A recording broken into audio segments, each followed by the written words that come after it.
তোমাকে দেখে আমার মনে হচ্ছে যেন সকাল বেলাকার তারা। তোমার কি হয়েছে বলো তো? আমি জানি না কি হয়েছে, কবিরাজ আমাকে বেরোতে বারণ করেছে। আহা, তবে বেরিও না, কবিরাজের কথা মেনে চলতে হয়। বাইরের দিকে তাকিয়ে তোমার মন ছটফট করছে, আমি বরঞ্চ তোমার এই আধখানার দরজা বন্ধ করে দিই। না না, বন্ধ করো না, এখানে আমার আর সব বন্ধ, কেবল এইটুকু খোলা। তুমি কে বলো না? আমি সুধা। সুধা? আমি এখানকার মালিনীর মেয়ে। তুমি কি করো? সাজি ভরে ফুল তুলে নিয়ে এসে মালা গাঁথি, এখন ফুল তুলতে চলেছি।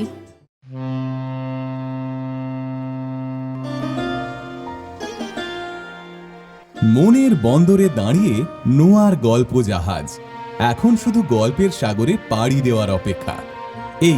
এই ছাড়ল গল্প জাহাজ, উঠে পড়ুন শিগগিরই। রকমারি গল্পের 7 সমুদ্র পেরিয়ে চলুন আমরা যাই অনন্য এক আনন্দ সাগরে। নোয়ার গল্প জাহাজ। নোয়া গল্প জাহাজে এখন রবীন্দ্রনাথ ঠাকুরের নাটক ডাকঘর। অভিনয় রূপম মণ্ডল, শরণ্যা অধিকারী, আর্যদীপ্ত পাল, সদীপ্তা রায়, আয়াংশ দেওয়ানজি এবং দিগন্ত বাগচি, জীবন সাহা ও অন্যান্যরা। মুশকিলে পড়ে গেছি কবিরাজ মশাই। যখন ও ছিল না তখন ছিলই না, কোনো ভাবনাই ছিল না। এখনো কোথা থেকে এসে আমার ঘর জুড়ে বসলো। ও চলে গেলে আমার এই ঘর যেন আর ঘরই থাকবে না।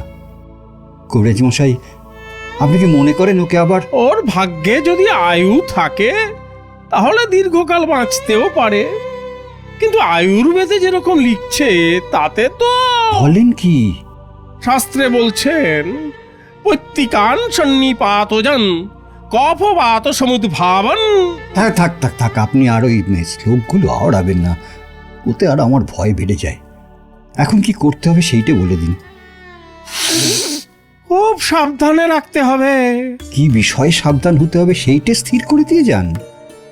আমি তো পূর্বেই বলেছি ওকে বাইরে একেবারে যেতে দিতে পারবেন না। ছেলে মানুষ, ওকে দিনরাত ঘরের মধ্যে ধরে রাখা যে ভারী শক্ত। কি করবেন বলেন? এই শরৎকালের রৌদ্র আর বায়ু দুই বালকের পক্ষে বিষবৎ। কারণ কিনা শাস্ত্রে বলছে অপস্মারে জ্বরে কাশে কামলায়ং হলিমকে। দাদা দাদা থাক থাকা, আপনার শাস্ত্র থাক। তাহলে ওকে বন্ধ ঘরেই রেখে দিতে হবে, অন্য কোনো উপায় নেই। কিচ্ছু না, কারণ পবনে তপনে চৈব। আর ওই চৈব নিয়ে আমার কি হবে বলুন তো? থাক না, কি করতে হবে সেইটা বলে দিন। কিন্তু কবিরাজ মশাই, আপনার ব্যবস্থা যে বড় কঠোর। রোগের সমস্ত দুঃখ বেচারা চুপ করে সহ্য করে, কিন্তু আপনার ওষুধ খাওয়ার সময় ওর কষ্ট দেখে আমার বুকটা ফেটে যায়। হ্যাঁ, কিন্তু সে কষ্ট যত প্রবল তার ফলও তত বেশি। তাই তো মহর্ষি চবন বলেছেন ভেষজং হিত বাক্যঞ্চ তিক্তং আশু ফলপ্রদং। আচ্ছা তবে উঠি দত্তমশাই। জয় হো। এই যে ঠাকুরদা এসেছে, সর্বনাশ করলে। কেন? আমাকে তোমার কিসের ভয়? তুমি যে ছেলে খ্যাপাবার সর্দার। কিন্তু তুমি তো ছেলে নও, তোমার ঘরে কোনো ছেলেও নেই। হ্যাঁ, তোমার খ্যাপবার বয়সও গেছে, তোমার ভাবনা কি? ঘরে যে ছেলে একটি এনেছি। হ্যাঁ, সে কিরকম? আরে আমার স্ত্রী যে পোষ্যপুত্র নেবার জন্য খেপে উঠেছিল। সে তো অনেক দিন থেকে শুনছি, কিন্তু তুমি যে নিতে চাও না। জানো তো ভাই, অনেক কষ্টে টাকা করেছি। কোথা থেকে পরের ছেলে এসে আমার বহু পরিশ্রমের ধন বিনা পরিশ্রমে ক্ষয় করতে থাকবে, সে কথা মনে করলেও আমার খারাপ লাগতো। কিন্তু এই ছেলেটিকে আমার যেন কিরকম লেগে গিয়েছে। তাই এর জন্য টাকা যতই খরচ করছো ততই মনে করছো সে যেন টাকার পরম ভাগ্য। আগে টাকা রোজগার করতুম, সে কেবল একটা নেশার মতো ছিল, না করে কোনো মতে থাকতে পারতুম না। কিন্তু এখন যা টাকা করছি সবই ওই ছেলে পাবে জেনে উপার্জনে ভারী একটা আনন্দ পাচ্ছি। বেশ বেশ বেশ ভাই বেশ। তা ছেলেটি কোথায় পেলে বলো দেখি? আমার স্ত্রীর গ্রাম সম্পর্কে ভাইপো। ও ছোটবেলা থেকে বেচারার মা নেই, আবার সেদিন তার বাপও মারা গেছে। তবে তো আমাকে তার দরকার আছে। কবিরাজ বলছে তার ওইটুকু শরীরে একসঙ্গে বাত পিত্ত শ্লেষা এরকম প্রকুপিত হয়ে উঠেছে, তাতে তার আর বড় আশা নেই। হ্যাঁ গো, এখন একমাত্র উপায় তাকে কোনো রকম এই শরতের রৌদ্র আর বাতাস থেকে বাঁচিয়ে ঘরে বন্ধ করে রাখা। ছেলেগুলোকে ঘরের বার করেই তো তোমার বুড়ো বয়সের খেলা, তাই তোমাকে ভয় করি। মিছে বলনি, একেবারে ভয়ানক হয়ে উঠেছি আমি, শরতের রৌদ্র আর হাওয়ারই মতো। কিন্তু ভাই, ঘরে ধরে রাখার মতো খেলাও তো আমি কিছু জানি। হ্যাঁ, আমার কাজকর্ম একটু সেরে আসি, তারপর ওই ছেলেটির সঙ্গে ভাব করে নেব, কেমন? পিসেমশাই, কি অমল? আমি কি ওই উঠোনটাতেও যেতে পারবো না? না বাবা।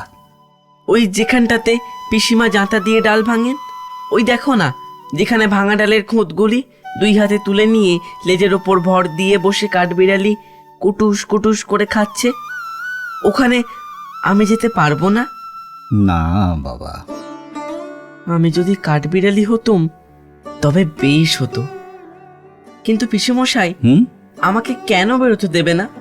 কবিরাজ যে বলেছে বাইরে গেলে তোমার অসুখ করবে। কবিরাজ কেমন করে জানলে? বলো কি অমল, কবিরাজ জানবে না? সে যে এত বড় বড় পুঁথি পড়ে ফেলেছে। পুঁথি পড়লেই কি সমস্ত জানতে পারে? এই দেখো, বেশ বেশ, তাও বুঝি জানো না?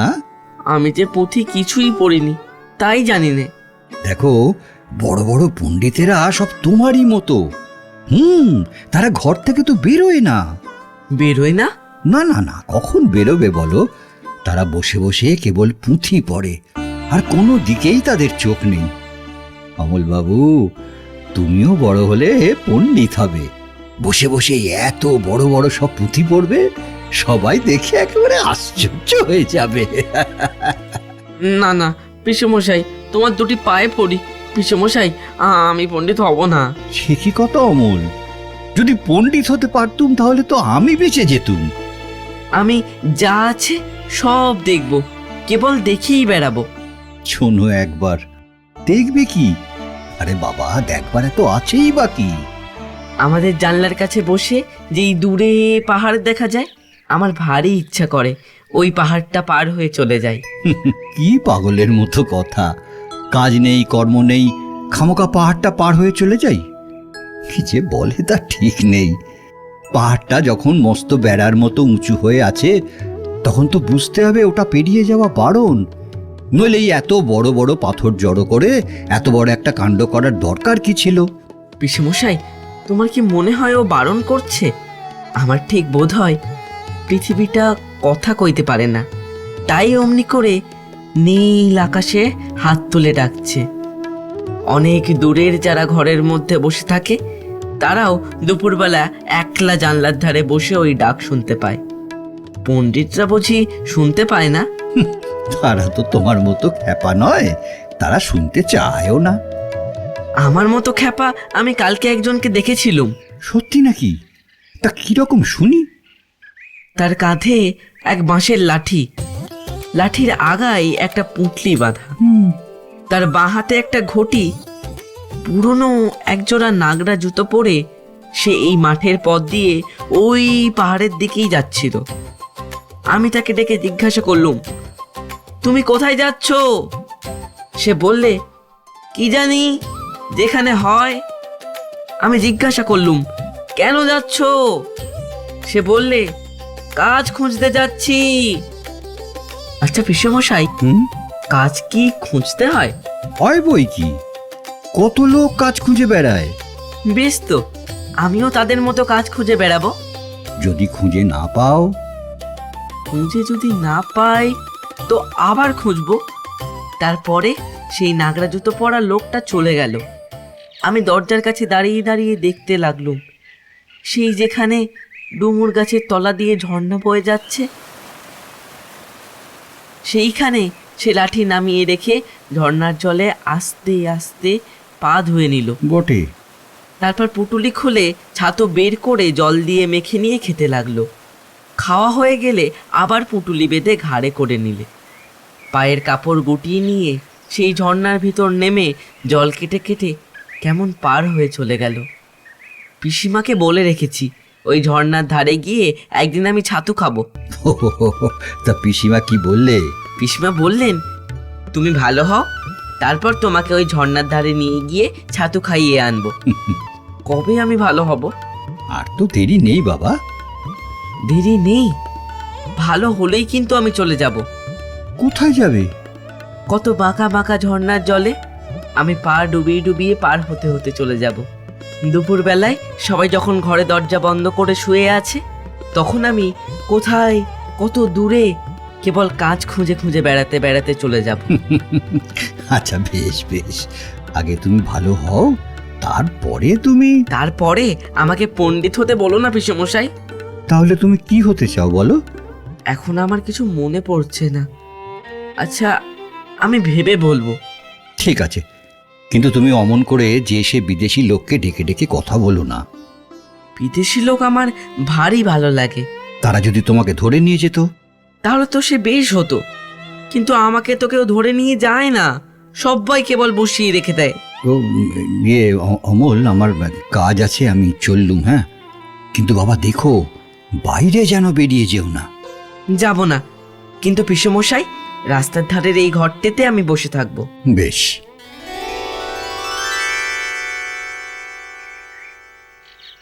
দই দই ভালো দই। দইওয়ালা, দইওয়ালা, ও দইওয়ালা। ডাকছো কেন? দই কিনবে? কেমন করে কিনবো? আমার তো পয়সা নেই। কেমন ছেলে তুমি, কিনবে না তো আমার বেলা বইয়ে দাও কেন? আমি যদি তোমার সঙ্গে চলে যেতে পারতুম তো যেতুম। আমার সঙ্গে? হ্যাঁ, তুমি যে কত দূর থেকে হাঁটতে হাঁটতে চলে যাচ্ছ, শুনে আমার মন কেমন করছে। বাবা, তুমি এখানে বসে কি করছো? কবিরাজ আমাকে বেরোতে বারণ করেছে, তাই আমি সারা দিন এইখানেই বসে থাকি। আহা আহা বাছা, তোমার কি হয়েছে? আমি জানি নে, আমি তো কিচ্ছু পড়িনি, তাই আমি জানি নে আমার কি হয়েছে। দইওয়ালা, তুমি কোথা থেকে আসছো? আমাদের গ্রাম থেকে আসছি। তোমাদের গ্রাম? অনেক দূরে তোমাদের গ্রাম? আমাদের গ্রাম সেই পাঁচমুড়া পাহাড়ের তলায়, শ্যামলী নদীর ধারে। পাঁচমোড়া পাহাড়, শ্যামলী নদী, কি জানি, হয়তো তোমাদের গ্রাম দেখেছি, কবে সে আমার মনে পড়ে না। তুমি দেখেছো? পাহাড়তলায় কোনোদিন গিয়েছিলে নাকি? না, কোনোদিন যাইনি, কিন্তু আমার মনে হয় যেন আমি দেখেছি। অনেক পুরনো কালের খুব বড় বড় গাছের তলায় তোমাদের গ্রাম, একটি লাল রঙের রাস্তার ধারে, না? ঠিক বলেছো বাবা। সেইখানে পাহাড়ের গায়ে সব গরু চড়ে বেড়াচ্ছে। কি আশ্চর্য, ঠিক বলছো, আমাদের গ্রামে গরু চড়ে বই কি, খুব চড়ে। মেয়েরা সব নদী থেকে জল তুলে মাথায় কলসি করে নিয়ে যায়, তাদের লাল শাড়ি পরা। বাহ বাহ, ঠিক কথা। আমাদের সব গয়লাপাড়ার মেয়েরা নদী থেকে জল তুলে তো নিয়ে যাই, তবে কিনা তারা সবাই যে লাল শাড়ি পরে তা নয়। কিন্তু বাবা, তুমি নিশ্চয়ই কোনোদিন সেখানে বেড়াতে গিয়েছিলে? সত্যি বলছি দইওয়ালা, আমি একদিনও যাইনি। কবিরাজ যেদিন আমাকে বাইরে যেতে বলবে, সেদিন তুমি নিয়ে যাবে তোমাদের গ্রামে। যাবো বই কি বাবা, খুব নিয়ে যাব। আমাকে তোমার মতো ওই রকম দই বেচতে শিখিয়ে দিও, ওই রকম বাঁক কাঁধে নিয়ে, ওই রকম খুব দূরের রাস্তা দিয়ে। মরে যাই, দই বেচতে যাবে কেন বাবা? এত এত পুঁথি পড়ে তুমি পণ্ডিত হয়ে উঠবে। না না, আমি কখনো পণ্ডিত হব না। আমি তোমাদের রাঙা রাস্তার ধারে, তোমাদের বুড়ো বটের তলায় গয়লাপাড়া থেকে দই নিয়ে এসে দূরে দূরে গ্রামে গ্রামে বেচে বেড়াবো। কিরকম করে তুমি বলো? দই দই ভালো দই, আমাকে সুরটা শিখিয়ে দাও। হায় পোড়া কপাল, এ সুরও কি শেখবার সুর? না না, ও আমার শুনতে খুব ভালো লাগে। আকাশের খুব শেষ থেকে যেমন পাখির ডাক শুনলে মন উদাস হয়ে যায়, তেমনি ওই রাস্তার মোড় থেকে ওই গাছের সারির মধ্যে দিয়ে যখন তোমার ডাক আসছিল, আমার মনে হচ্ছিল, কি জানি কি মনে হচ্ছিল। বাবা, এক ভাঁড় দই তুমি খাও। আমার তো পয়সা নেই। না না না না না না, পয়সার কথা বলো না। তুমি মা দই একটু খেলে আমি কত খুশি হব। তোমার কি অনেক দেরি হয়ে গেল? কিছু দেরি হয়নি বাবা, আমার কোনো লোকসান হয়নি।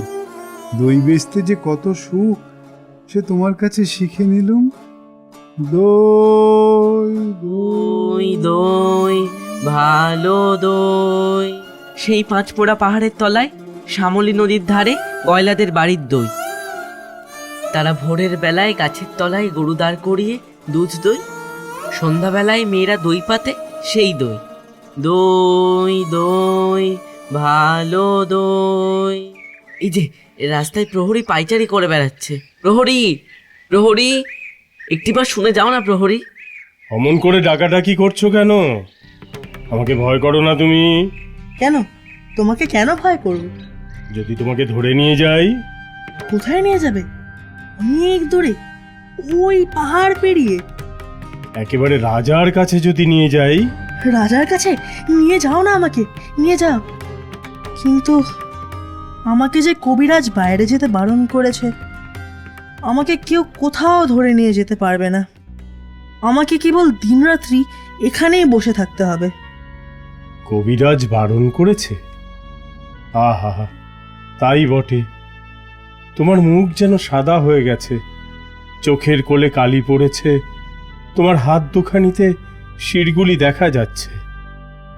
তুমি ঘন্টা বাজাবে না প্রহরী? এখনো সময় হয়নি। কেউ বলে সময় বয়ে যাচ্ছে, কেউ বলে সময় হয়নি। আচ্ছা, তুমি ঘন্টা বাজিয়ে দিলেই তো সময় হবে। সে কি হয়? সময় হলে তবে আমি ঘন্টা বাজিয়ে দিই। বেশ লাগে তোমার ঘন্টা, আমার শুনতে ভারী ভালো লাগে। দুপুরবেলা আমাদের বাড়িতে যখন সকলেরই খাওয়া হয়ে যায়, পিসেমশাই কোথায় কাজ করতে বেরিয়ে যান, পিসিমা রামায়ণ পড়তে পড়তে ঘুমিয়ে পড়েন। আমাদের ক্ষুদে কুকুরটা উঠোনে ওই কোণের ছায়ায় লেজের মধ্যে মুখ গুজে ঘুমোতে থাকে। তখন তোমার ওই ঘন্টা বাজে, ঢং ঢং ঢং। তোমার ঘন্টা কেন বাজে? ঘন্টা এই কথা সবাইকে বলে। সময় বসে নেই, সময় কেবলই চলে যাচ্ছে। কোথায় চলে যাচ্ছে? কোন দেশে? সে কথা কেউ জানে না।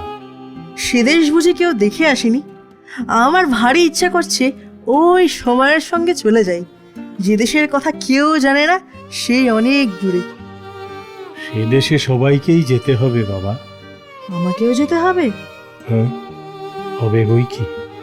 কিন্তু কবিরাজ যে আমাকে বাইরে যেতে বারণ করেছে। কোন দিন কবিরাজি হয়তো স্বয়ং হাতে ধরে নিয়ে যাবেন। না না, তুমি তাকে জানো না, সে কেবলই ধরে রেখে দেয়। তার চেয়ে ভালো কবিরাজ যিনি আছেন, তিনি এসে ছেড়ে দিয়ে যান। আমার সেই ভালো কবিরাজ কবে আসবেন? আমার যে আর বসে থাকতে ভালো লাগছে না। অমন কথা বলতে নেই বাবা। না, আমি তো বসেই আছি। যেখানে আমাকে বসিয়ে রেখেছে সেখান থেকে তো আমি বেরোইনি। কিন্তু তোমার ওই ঘন্টা বাজে ঢং ঢং ঢং, আর আমার মন কেমন করে। আচ্ছা প্রহরী, কি বাবা? ওই যে রাস্তার ওপারের বড় বাড়িতে নিশে উড়িয়ে দিয়েছে, আর ওখানে সব লোকজন কেবলই আসছে যাচ্ছে, ওখানে কি হয়েছে? ওখানে নতুন ডাকঘর বসেছে। ডাকঘর? কার ডাকঘর? ডাকঘর আর কার হবে? রাজার ডাকঘর। এই ছেলেটি ভারী মজার। রাজার ডাকঘরে রাজার কাছ থেকে সব চিঠি আসে? আসে বই কি। দেখো, একদিন তোমার নামেও চিঠি আসবে। আমার নামেও চিঠি আসবে? আমি যে ছেলে মানুষ। ছেলে মানুষকে রাজা এত টুকু টুকু ছোট্ট ছোট্ট চিঠি লেখেন। বেশ হবে, আমি কবে চিঠি পাবো? আমাকেও তিনি চিঠি লিখবেন, তুমি কেমন করে জানলে? তা নইলে তিনি ঠিক তোমার ওই খোলা জানলাটার সামনেই অত বড় একটা সোনালী রঙের নিশেন উড়িয়ে ডাকঘর খুলতে যাবেন কেন? ছেলেটাকে আমার বেশ লাগছে। আচ্ছা, রাজার কাছ থেকে আমার চিঠি এলে আমাকে কে এনে দেবে? রাজার যে অনেক ডাকঘর করা আছে, দেখনি? বুকে গোল গোল সোনার তকমা পরে তারা ঘুরে বেড়ায়। কোথায় তারা ঘোরে? ঘরে ঘরে, দেশে দেশে। এর প্রশ্ন শুনলেও হাসি পায়। বড় হলে আমি রাজার ডাকঘর করা হব। ডাকর করা সে ভারী মস্ত কাজ। রোদ নেই, বৃষ্টি নেই, গরিব নেই, বড় মানুষ নেই, সকলের ঘরে ঘরে চিঠি বিলি করে বেড়ানো, সে খুব জবর কাজ। তুমি হাসছো কেন? আমার ওই কাজটাই সকলের চেয়ে ভালো লেগেছে।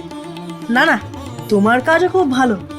দুপুরবেলা যখন রোদ্দুর ঝাঁ ঝাঁ করে তখন ঘন্টা বাজে ঢং ঢং ঢং। আবার এক একদিন রাত্রে হঠাৎ বিছানায় জেগে উঠে দেখি ঘরের প্রদীপ নিভে গেছে। বাইরের কোন অন্ধকারের ভিতর দিয়ে ঘন্টা বাজছে।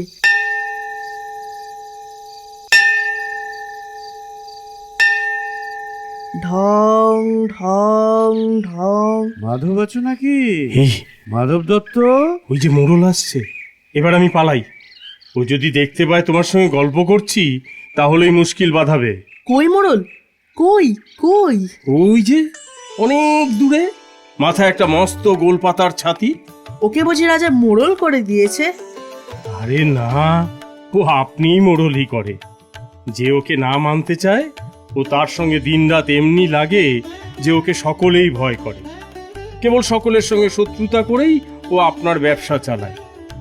আজ তবে যাই, আমার কাজ কামাই যাচ্ছে। আমি আবার কাল সকালে এসে তোমাকে সমস্ত শহরের খবর শুনিয়ে যাব। রাজার কাছ থেকে রোজ একটা করে চিঠি যদি পাই তাহলে বেশ হয়। এই জানলার কাছে বসে বসে পড়ি। কিন্তু আমি তো পড়তে পারি না, কে পড়ে দেবে? পিসিমা তো রামায়ণ পড়ে। পিসিমা কি রাজার লেখা পড়তে পারে? কেউ যদি পড়তে না পারে জমিয়ে রেখে দেব। আমি বড় হলে পড়ব, কিন্তু ডাক হরকরা যদি আমাকে না চেনে। মোড়ল মশাই, ও মোড়ল মশাই, কে রে? একটা কথা শুনে যাও। রাস্তার মধ্যে আমাকে ডাকাডাকি করে, কোথাকার বাদর এটা? তুমি মোড়ল মশাই, তোমাকে তো সবাই মানে। মানে বই কি, খুব মানে। রাজার ডাক হর করা তোমার কথা শোনে। না শুনে তার প্রাণ বাঁচে? বাঁচলে সাধ্য কি?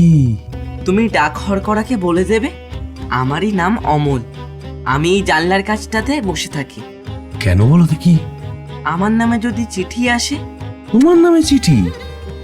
তোমাকে কে চিঠি লিখবে? রাজা যদি চিঠি লেখে তাহলে? এই ছেলেটা তো কম নয়। রাজা তোমায় চিঠি লিখবে? তা লিখবে বই কি। তুমি যে তার পরম বন্ধু। কদিন তোমার সঙ্গে দেখা না হয়ে রাজা শুকিয়ে যাচ্ছে, খবর পেয়েছি। আর বেশি দেরি নেই, চিঠি হয়তো আজই আসে কি কালই আসে। মোড়ল মশাই, তুমি অমন করে কথা করছো কেন? তুমি কি আমার উপরে রাগ করেছো? বাস রে, তোমার উপর রাগ করবো? এত সাহস আমার? রাজার সঙ্গে তোমার চিঠি চলে। মাধব দত্তর বড় বার হয়েছে দেখছি, 2 পয়সা জমিয়েছে কিনা। এখন তার ঘরে রাজা বাদশার কথা ছাড়ার কথা নেই। রসুনা, ওকে মজা দেখাচ্ছি। ওরে ছোড়া, শীঘ্রই যাতে রাজার চিঠি তোমার বাড়িতে আসে আমি তার বন্দোবস্ত করছি। না না, তোমাকে কিছু করতে হবে না। কেন রে? তোর খবর আমি রাজাকে জানিয়ে দেব, তাহলে তিনি আর দেরি করতে পারবেন না। তোমাদের খবর নেওয়ার জন্য এখনই পাইক পাঠিয়ে দেবেন। না, মাধব দত্তর ভারী আস্পর্ধা। রাজার কানে একবার উঠলে দুরস্ত হয়ে যাবে।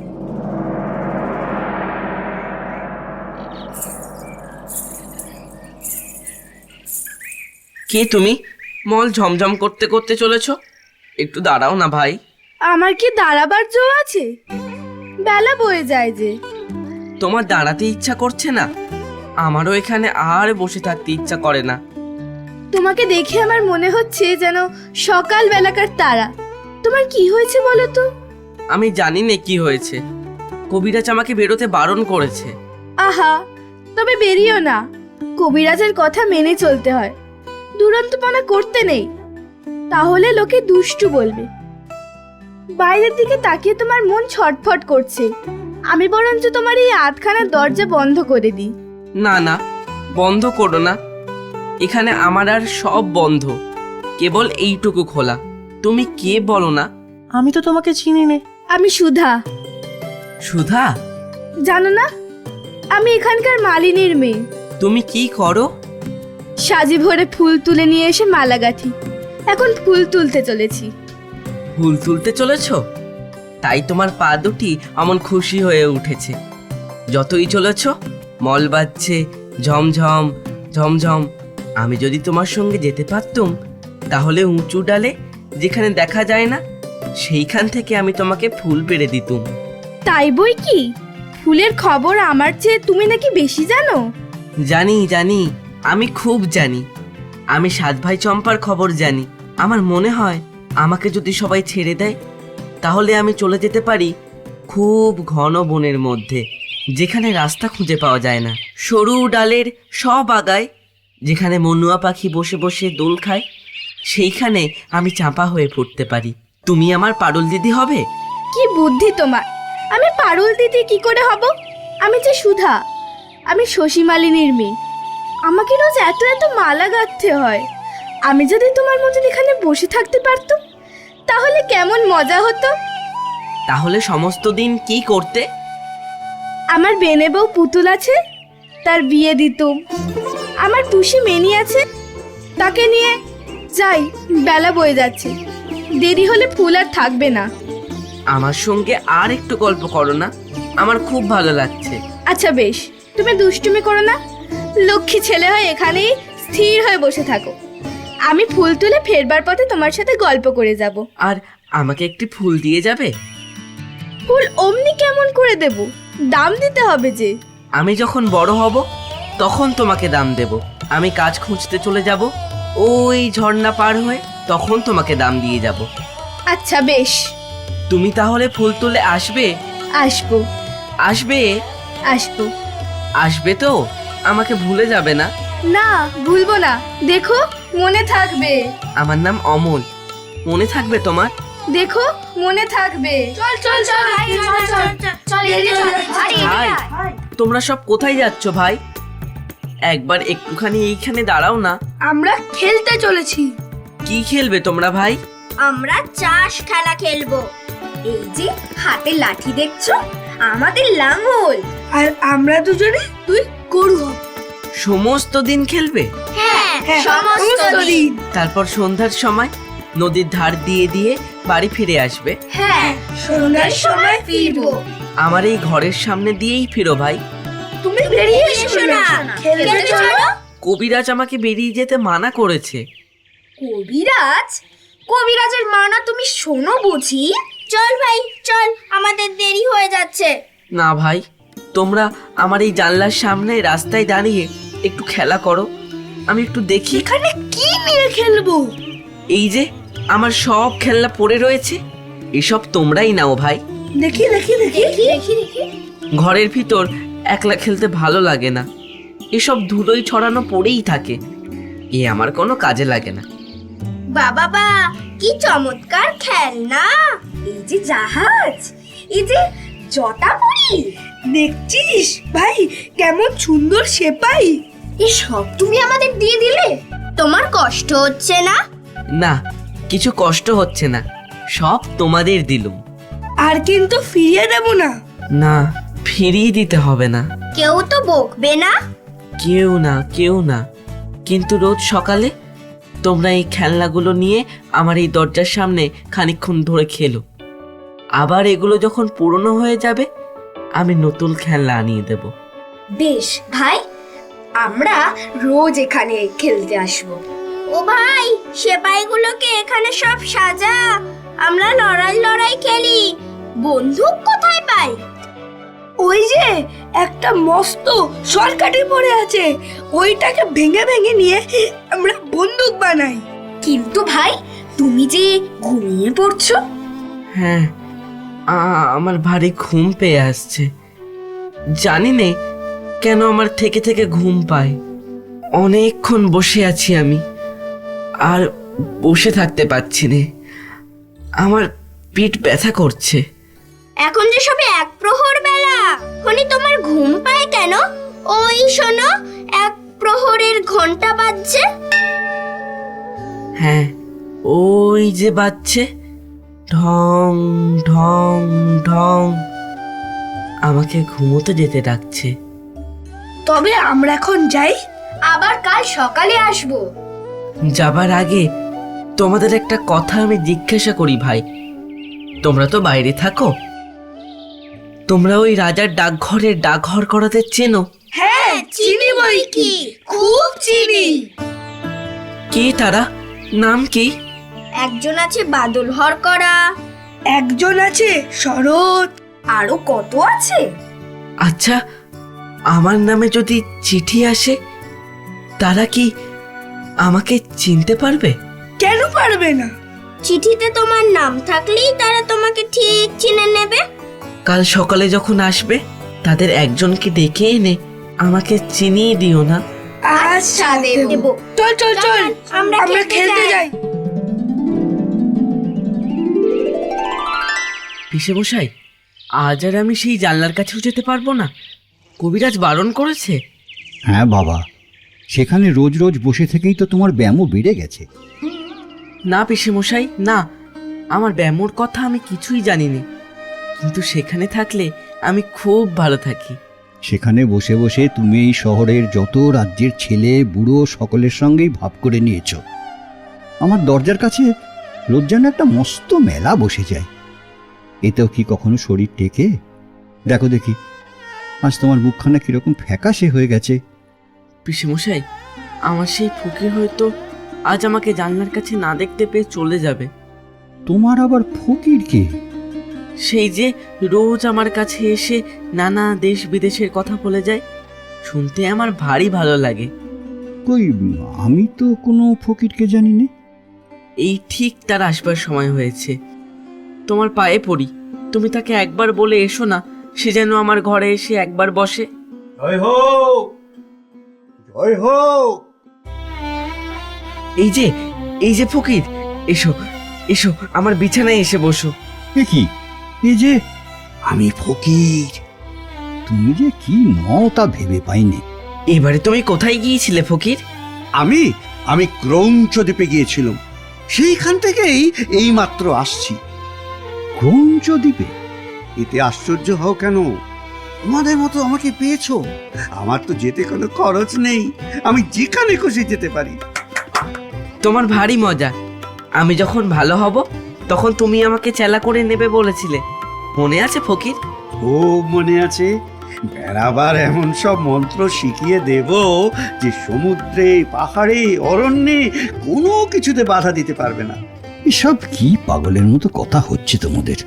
বাবা অমল, পাহাড় পর্বত সমুদ্রকে ভয় করিনি, কিন্তু তোমার এই পিসেটির সঙ্গে যদি কবিরাজ এসে জোটেন, তাহলে আমার মন্ত্রকে হার মানতে হবে। না না পিসেমশাই, তুমি কবিরাজকে কিছু বলো না। এখন আমি এইখানেই শুয়ে থাকবো, কিচ্ছু করব না। কিন্তু যেদিন আমি ভালো হব, সেই দিনই আমি ফকিরের মন্ত্র নিয়ে চলে যাব নদী, পাহাড়, সমুদ্রে। আমাকে আর ধরে রাখতে পারবে না। ছি বাবা, কেবলই অমন যাই যাই করতে নেই। শুনলে আমার মন কেমন খারাপ হয়ে যায়। ক্রৌঞ্চ দ্বীপ কিরকম দ্বীপ আমাকে বলো না ফকির। সে ভারী আশ্চর্য জায়গা, সে পাখিদের দেশ। সেখানে মানুষ নেই, তারা কথা কয় না, চলে না, তারা গান গায় আর ওড়ে। বাহ, কি চমৎকার! সমুদ্রের ধারে? হ্যাঁ, সমুদ্রের ধারে বই কি। সব নীল রঙের পাহাড় আছে? হ্যাঁ, নীল পাহাড়েই তো তাদের বাসা। সন্ধ্যের সময় সেই পাহাড়ের উপর সূর্যাস্তের আলো এসে পড়ে, ঝাঁকে ঝাঁকে সবুজ রঙের পাখি তাদের বাসায় ফিরে আসতে থাকে। সেই আকাশের রঙে, পাখির রঙে, পাহাড়ের রঙে সে কাণ্ড হয়ে ওঠে। পাহাড়ে ঝর্ণা আছে? বিলক্ষণ! ঝর্ণা না থাকলে কি চলে? একেবারে হিরে গালিয়ে ঢেলে দিচ্ছে। আর তার কি নৃত্য! নুড়িগুলোকে ঠুংঠাং ঠুংঠাং করে বাজাতে বাজাতে কেবলই কলকল ঝরঝর করতে করতে ঝর্ণাটি সমুদ্রের মধ্যে গিয়ে ঝাঁপ দিয়ে পড়ছে। কোনো কবিরাজের বাবার সাধ্য নেই তাকে এক দণ্ড কোথাও আটকে রাখে। পাখিগুলো আমাকে নিতান্ত তুচ্ছ একটা মানুষ বলে যদি এক ঘরে করে না রাখতো, তাহলে এই ঝর্ণার ধারে তাদের হাজার হাজার বাসার এক পাশে বাসা বেঁধে সমুদ্রের ঢেউ দেখে দেখে সমস্ত দিনটা কাটিয়ে দিত। আমি যদি পাখি হতাম তাহলে? তাহলে একটা ভারী মুশকিল হতো। শুনলাম তুমি নাকি দইওয়ালাকে বলে রেখেছো বড় হলে তুমি দই বিক্রি করবে। পাখিদের মধ্যে তোমার দইয়ের ব্যবসাটা তেমন জমতো না, বোধহয় ওতে তোমার কিছু লোকসানই হতো। আর তো আমার চললো না, আমাকে শুদ্ধ তোমরা খেপিয়ে দেবে দেখছি। আমি চললুম। পিসেমশাই, আমার দইওয়ালা এসে চলে গেছে। গেছে বই কি, তোমার এই শখের ফকিরের তল্পি বয়ে পঞ্চদ্বীপের পাখির বাসায় উড়ে বেড়ালে তো তার আর পেট চলে না। তবে সে তোমার জন্য এক ভাঁড় দই রেখে গেছে। বলে গেছে তাদের গ্রামে তার বোনঝির বিয়ে, তাই সে কলমি পাড়ায় বাঁশির ফরমাস দিতে যাচ্ছে, তাই বড় ব্যস্ত আছে।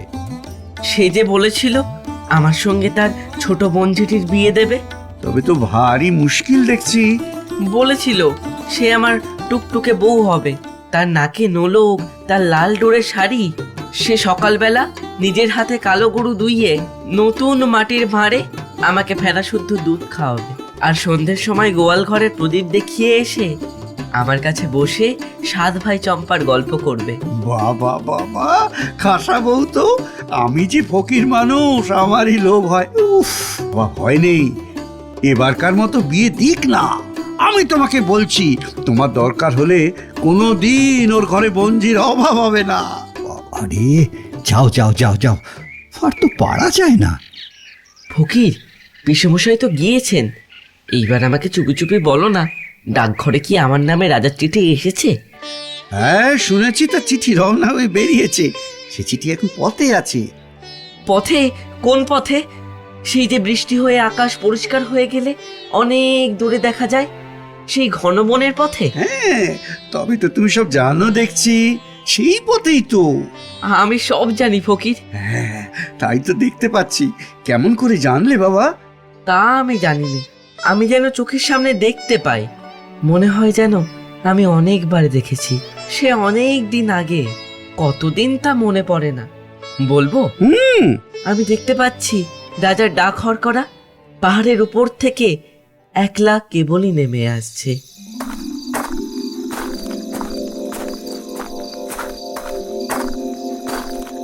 বাঁ হাতে তার লণ্ঠন, কাঁধে তার চিঠির থলি। আচ্ছা, কত দিন কত রাত ধরে সে কেবলই নেমে আসছে। পাহাড়ের পায়ের কাছে ঝর্ণার পথ যেখানে ফুরিয়েছে, সেখানে বাঁকা নদীর পথ ধরে সে কেবলই চলে আসছে। নদীর ধারে জোয়ারের ক্ষেত, তারই সরু গলির ভিতর দিয়ে সে কেবলই আসছে। তারপরে আখের ক্ষেত, সেই আখের ক্ষেতের পাশ দিয়ে উঁচু আল চলে গিয়েছে, সেই আলোর ওপর দিয়ে সে কেবলই চলে আসছে। রাত দিন একলাটি চলে আসছে। ক্ষেতের মধ্যে ঝিঝি পোকা ডাকছে। নদীর ধারে একটিও মানুষ নেই, কেবল কাদা খোঁচা লেজ দুলিয়ে দুলিয়ে বেড়াচ্ছে। আমি সমস্ত দেখতে পাচ্ছি। হ্যাঁ, যতই সে আসছে দেখছি, আমার বুকের ভিতরে ভারী খুশি হয়ে হয়ে উঠছে। বাবা, অমন নবীন চোখ তো আমার নেই, তবু তোমার দেখার সঙ্গে সঙ্গে আমিও দেখতে পাচ্ছি। আচ্ছা ফকির, যার ডাকঘর, তুমি সেই রাজাকে জানো? জানি বই কি, আমি যে তার কাছে রোজ ভিক্ষা নিতে যাই। সে তো বেশ, আমি ভালো হয়ে উঠলে আমিও তার কাছে ভিক্ষা নিতে যাব। পারবো না যেতে? বাবা, তোমার আর ভিক্ষার দরকার হবে না। তিনি তোমাকে যা দেবেন অমনি দিয়ে দেবেন। না না, আমি তার দরজার সামনে পথের ধারে দাঁড়িয়ে জয় হোক বলে ভিক্ষা চাইব। আমি খঞ্জনি বাজিয়ে নাচবো, সে বেশ হবে না? হ্যাঁ হ্যাঁ, সে খুব ভালো হবে। তোমাকে সঙ্গে করে নিয়ে গেলে আমারও পেট ভরে ভিক্ষা মিলবে। তুমি কি ভিক্ষা চাইবে বাবা? আমি বলবো, আমাকে তোমার ডাক হরকরা করে দাও। আমি অমনি লণ্ঠন হাতে ঘরে ঘরে তোমার চিঠি বিলি করে বেড়াবো। জানো ফকির, আমাকে একজন বলেছে আমি ভালো হয়ে উঠলে সে আমাকে ভিক্ষা করতে শেখাবে। আমি তার সঙ্গে যেখানে খুশি ভিক্ষা করে বেড়াবো। কি বলো দেখি? ছিদাম। কোন ছিদাম? সেই যে অন্ধ খোঁড়া, সে রোজ আমার জানলার কাছে আসে, ঠিক আমার মতো একজন ছেলে তাকে চাকার গাড়িতে করে ঠেলে ঠেলে নিয়ে বেড়ায়। আমি তাকে বলেছি আমি ভালো হয়ে উঠলে তাকে ঠেলে ঠেলে নিয়ে বেড়াবো। সে তো বেশ মজা দেখছি। সেই আমাকে বলেছে কেমন করে ভিক্ষা করতে হয় আমাকে শিখিয়ে দেবে। পিসে মশাইকে আমি বলি ওকে ভিক্ষা দিতে, তিনি বলেন ও মিথ্যা কানা, মিথ্যা খোঁড়া। আচ্ছা, ও যেন মিথ্যা কানাই হলো, কিন্তু চোখে দেখতে পায় না সেটা তো সত্যি। ঠিক বলেছো বাবা, ঠিক বলেছো। ওর মধ্যে সত্যি হচ্ছে এইটুকু যে ও চোখে দেখতে পায় না। তা ওকে কানাই বলো আর নাই বলো, তাও ভিক্ষা পায় না, তবে তোমার কাছে বসে থাকে কি করতে? ওকে যে আমি শোনাই কোথায় কি আছে, বেচারা দেখতে পায় না। তুমি যেসব দেশের কথা আমাকে বলো সে সব আমি ওকে শুনিয়ে দিই। তুমি সেদিন আমাকে সেই যে হালকা দেশের কথা বলেছিলে, যেখানে কোনো জিনিসের কোনো ভার নেই, যেখানে একটু লাফ দিলেই অমনি পাহাড় ডিঙিয়ে চলে যাওয়া যায়, সেই হালকা দেশের কথা শুনে ও ভারী খুশি হয়ে উঠেছিল। আচ্ছা ফকির, সে দেশে কোন দিক দিয়ে যাওয়া যায়? ভিতর দিয়ে সে একটা রাস্তা আছে, সে হয়তো খুঁজে পাওয়া শক্ত। ও বেচারা যে অন্ধ, ও হয়তো দেখতেই পাবে না, ওকে কেবল ভিক্ষে করেই বেড়াতে হবে। তাই নিয়েও দুঃখ করছিল। আমি ওকে বললুম, ভিক্ষা করতে গিয়ে তুমি যে কত বেড়াতে পাও, সবাই তো সে পায় না। বাবা, ঘরে বসে থাকলেই বা এত কিসের দুঃখ? না না, দুঃখ নেই। প্রথমে যখন আমাকে ঘরের মধ্যে বসিয়ে রেখে দিয়েছিল, আমার মনে হয়েছিল যেন দিন ফুরোচ্ছে না। আমাদের রাজার ডাকঘর দেখে অবধি এখন আমার রোজই ভালো লাগে। এই ঘরের মধ্যে বসে বসেই ভালো লাগে। একদিন আমার চিঠি এসে পৌঁছবে, সে কথা মনে করলেই আমি খুব খুশি হয়ে চুপ করে বসে থাকতে পারি। কিন্তু রাজার চিঠিতে কি যে লেখা থাকবে তা তো আমি জানি নে। তা নাই জানলে তোমার নামটি তো লেখা থাকবে, তাহলেই হলো। এই যে তোমরা দুজনে মিলে কি ফ্যাসাদ বাঁধিয়ে বসে আছো বলো দেখি। কেন, হয়েছে কি? শুনছি তোমরা নাকি রটিয়েছো রাজা তোমাদেরই চিঠি লিখবেন বলে ডাকঘর বসিয়েছে। তাতে হয়েছে কি? আরে বাবা, আমাদের পঞ্চানন মোড়ল সেই কথাটি রাজার কাছে লাগিয়ে বেনামি চিঠি লিখে দিয়েছে। সকল কথাই রাজার কানে ওঠে, সে কি আমরা জানি নে? তবে সামলে চলো না কেন বলো তো? রাজা বাদশার নাম করে অমন জাতা কথা মুখে আনো কেন? তোমরা যে আমাকে শুদ্ধ মুশকিলে ফেলবে। ফকির, এ রাজা কি রাগ করবে? উনি বললেই হলো রাগ করবে? কেমন রাগ করে দেখি না। আমার মতো ফকির আর তোমার মতো ছেলের উপর রাগ করে সে কেমন রাজাগিরি ফলায় তা দেখা যাবে। দেখো ফকির, আজ সকালবেলা থেকে আমার চোখের উপর থেকে থেকে অন্ধকার হয়ে আসছে। মনে হচ্ছে সব যেন স্বপ্ন। একেবারে চুপ করে থাকতে ইচ্ছে করছে, কথা কইতে আর ইচ্ছে করছে না। রাজার চিঠি কি আসবে না? এখনই এই ঘর যদি সব মিলিয়ে যায়, যদি আসবে, আসবে, চিঠি আজই আসবে। দেখি কবিরাজ আজ কেমন ঠেকছে? কবিরাজ মশাই, আজ খুব ভালো বোধ হচ্ছে। মনে হচ্ছে যেন সব বেদনা চলে গেছে। হাসিটি তো ভালো ঠেকছে না। ওই যে বলছে ভালো বোধ হচ্ছে, ওইটাই হলো খারাপ লক্ষণ। আমাদের চক্রধর দত্ত বলছে, দোহাই দোহাই দোহাই কবিরাজ মশাই, চক্রধর তত্ত্বের কথা রেখে দিন। এখন বলুন ব্যাপারখানা কি? বোধ হচ্ছে আর ধরে রাখা যাবে না। হ্যাঁ, আমি তো নিষেধ করে গিয়েছিলাম, কিন্তু বোধ হচ্ছে বাইরের হাওয়া লেগেছে। না কবিরাজ মশাই, আমি ওকে খুব করে চারিদিক থেকে আগলে সামলে রেখেছি। ওকে বাইরে যেতে দিইনি, দরজা তো প্রায় বন্ধ রাখি। আজ একটা কেমন হাওয়া দিয়েছে, আমি তো দেখে এলুম। তোমাদের সদর দরজার ভিতর দিয়ে হু হু করে হাওয়া বইছে। ওটা একেবারেই ভালো নয়। ও দরজাটা বেশ ভালো করে তালা চাবি বন্ধ করে দাও, না হয় দিন 2-3 তোমাদের এখানে লোক আনাগোনা বন্ধই থাক না। যদি কেউ এসে পড়ে, খিড়কির দরজা আছে। ও, ওই যে জানলা দিয়ে সূর্যাস্তের আভাটা আসছে, ওটা বন্ধ করে দাও। ওতে রোগীকে বড় জাগিয়ে রেখে দেয়। অমল চোখ বুজে রয়েছে, বোধহয় ঘুমোচ্ছে। ওর মুখ দেখে মনে হয় যেন কবিরাজ মশাই, যে আপনার নয় তাকে ঘরে এনে রাখলাম, তাকে ভালোবাসলাম, এখন বুঝি আর তাকে রাখতে পারবো না। ওই মাধব দত্ত, তোমার ঘরে মোড়ল আসছে? কি উৎপাত! আমি আসি ভাই, কিন্তু তুমি যাও, এখনই ভালো করে দরজাটা বন্ধ করে দাও। আমি বাড়ি গিয়ে একটা বিষবড়ি পাঠিয়ে দিচ্ছি, দেখো সেইটা খাইয়ে দেখো, যদি রাখবার হয় তো সেইটাতেই টেনে রাখতে পারবে। কিরে ছোড়া, আরে চুপ চুপ চুপ! না ফকির, তুমি ভাবছো আমি ঘুমাচ্ছি? আমি ঘুমাইনি, আমি সব শুনছি। আমি যেন অনেক দূরের কথাও শুনতে পাচ্ছি। আমার মনে হচ্ছে আমার মা আমার বাবা যেন শিওরের কাছে কথা করছেন। ওয়ে মাধব দত্ত, আজকাল তোমাদের যে খুব বড় বড় লোকের সঙ্গে সম্বন্ধ। বলেন কি মোড়ল মশাই, এমন পরিহাস করবেন না, আমরা নিতান্তই সামান্য লোক। তোমাদের এই ছেলেটি যে রাজা চিঠির জন্য অপেক্ষা করে আছে। ও ছেলে মানুষ, ও পাগল, ওর কথা কি ধরতে আছে? না না, এতে আর আশ্চর্য কি? তোমাদের মতন এমন যোগ্য ঘর রাজা পাবেন কোথায়? সেই জন্যই দেখছো না, ঠিক তোমাদের জানলার সামনেই রাজা নতুন ডাকঘর বসেছে। ওরে ছোড়া, তোর নামে রাজা চিঠি এসেছে যে। সত্যি? এ কি সত্যি না হয়ে যায়? তোমার সঙ্গে রাজার বন্ধুত্ব।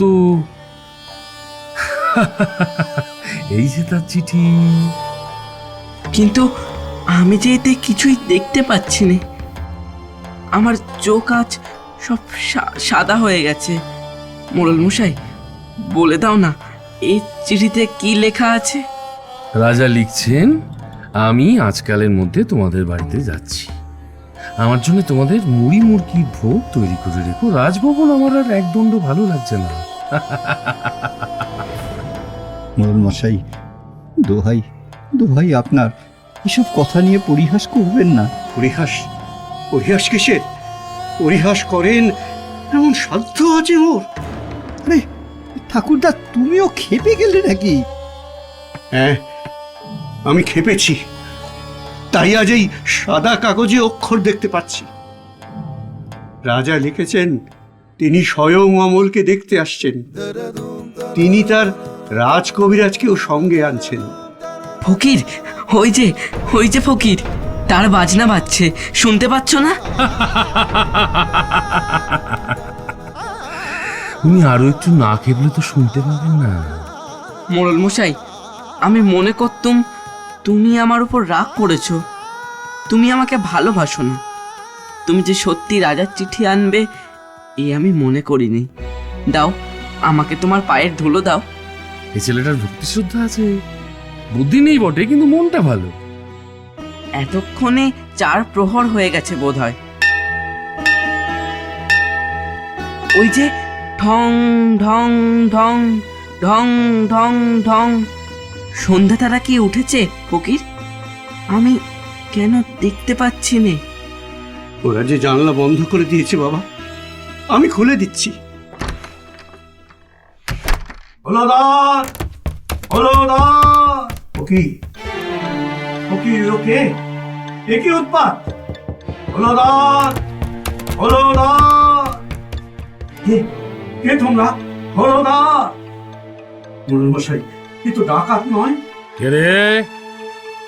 আমি পঞ্চানন মোড়ল। তোদের মনে ভয় নেই নাকি? দেখো একবার, শব্দ থেমেছে। পঞ্চাননের আওয়াজ পেলে আর রক্ষা নেই, যত বড় ডাকাতি হোক না কেন। যে ভেঙে ফেলেছে, তাই আর শব্দ নেই। মহারাজ আজ রাত্রে আসবেন।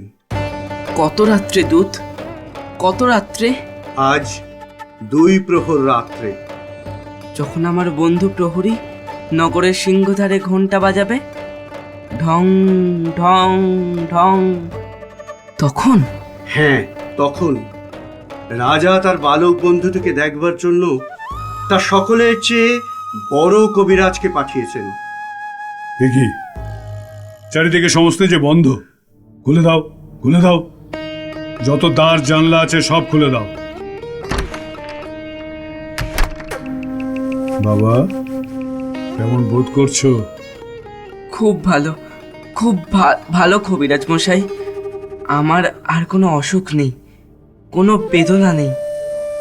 আহ, সব খুলে দিয়েছো, সব তারাগুলি দেখতে পাচ্ছি, অন্ধকারের ওপারকার সব তারা।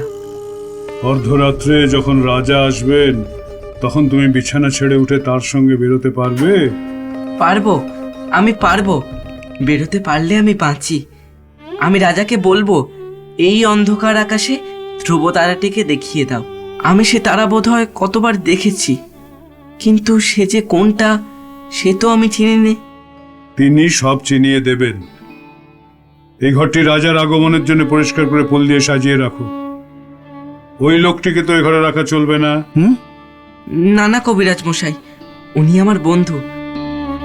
তোমরা যখন আসোনি উনিই আমাকে রাজার চিঠি এনে দিয়েছিলেন। আচ্ছা বাবা, উনি যখন তোমার বন্ধু তখন উনিও ওই ঘরে রইলেন। অমল বাবা, রাজা তোমাকে ভালোবাসেন, তিনি স্বয়ং আজ আসছেন। তার কাছে আজ কিছু প্রার্থনা করো। আমাদের অবস্থা তো ভালো নয়, জানো তো সব। সে আমি সব ঠিক করে রেখেছি পিসমশাই, সে তোমার কোনো ভাবনা নেই। কি কি ঠিক করেছো বাবা? আমি তার কাছে চাইবো তিনি যেন আমাকে তার ডাকঘরের হরকরা করে দেন। আমি দেশে দেশে ঘরে ঘরে তার চিঠি বিলি করে বেড়াবো। হায় হায় আমার কপাল। পিসমশাই, রাজা আসবেন, তার জন্য কি ভোগ তৈরি করে রাখবে? তিনি বলে দিয়েছেন তোমাদের এখানে তার মুড়ি মুরকির ভোগ হবে। মুড়ি মুরকি? মোড়ল মশাই, তুমি তো আগেই বলে দিয়েছিলে রাজার সব খবরই তুমি জানো। আমরা তো কিছুই জানতুম না। আমার বাড়িতে যদি লোক পাঠিয়ে দাও তাহলে রাজার জন্য ভালো ভালো কিছু। কোনো দরকার নেই, এবার তোমরা সকলে স্থির হও। এলো এলো ওর ঘুম এলো। আমি বালকের শিয়রের কাছে বসবো, ওর ঘুম আসছে। প্রদীপের আলো নিভিয়ে দাও। এখন আকাশের তারাটি থেকে আলো আসুক, ওর ঘুম এসেছে। ঠাকুরদা, তুমি অমন মূর্তিটির মতো হাত জোর করে নীরব হয়ে আছো কেন? আমার ভয় হচ্ছে। এই যা দেখছি এসব কি ভালো লক্ষণ? এরা আমার ঘর অন্ধকার করে দিচ্ছে কেন? তারার আলোতে আমার কি হবে? চুপ করো, চুপ করো অবিশ্বাসী, কথা কইও না। অমল, ও ঘুমিয়ে পড়েছে। আমি যে ওর জন্য ফুল এনেছি, ওর হাতে কি দিতে পারবো না? আচ্ছা, দাও তোমার ফুল। ও কখন জাগবে? এখনই, যখন রাজা এসে ওকে ডাকবেন। তখন তোমরা ওকে একটি কথা কানে কানে বলে দেবে। কি বলবো? বলো যে সুধা তোমাকে ভোলেনি, সুধা তোমাকে ভোলেনি, সুধা তোমাকে ভোলেনি। আমার মুক্তি আলোয় আলোয় এই আকাশে, আমার মুক্তি আলোয় আলোয়, আমার মুক্তি ধুলায় ধুলায় ঘাসে ঘাসে এই আকাশে, আমার মুক্তি আলোয় আলোয়। দেহ মনের সুদূর পারে হারিয়ে ফেলি আপনারে, দেহ মনের সুদূর পারে হারিয়ে ফেলি আপনারে, গানের সুরে আমার মুক্তি ঊর্ধ্বে ভাসে এই আকাশে, আমার মুক্তি আলোয় আলোয়,